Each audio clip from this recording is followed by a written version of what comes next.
নামাজ শেষে 33 বার সুবহানাল্লাহ, 33 বার আলহামদুলিল্লাহ, 33 বার আল্লাহু আকবার, 3 33 99, 100তম মিলাবেন এইভাবে, লা ইলাহা ইল্লাল্লাহু ওয়াহদাহু লা শারীকা লাহু লাহুল মুলকু ওয়া লাহুল হামদু ওয়া হুয়া আলা কুল্লি শাইইন কাদির। পড়েন, আপনারা পড়েন।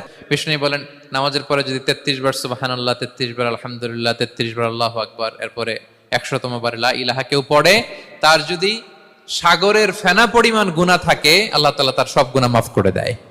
প্রত্যেক ফরজ সালাতের পরে আয়াতুল কুরসি পড়বেন। পড়েন আপনারা?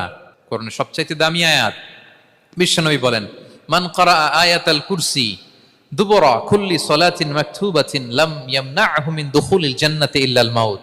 প্রত্যেক ফরজ নামাজের পরে আমার যে বান্দা আয়াতুল কুরসি পড়ে তার জান্নাতে ঢোকার ক্ষেত্রে আর কোনো বাধা থাকে না, একটা জিনিস ছাড়া, সেটা হচ্ছে মরণ। লোকটা মরে না তাই জান্নাতে যায় না, মরলেই জান্নাতি।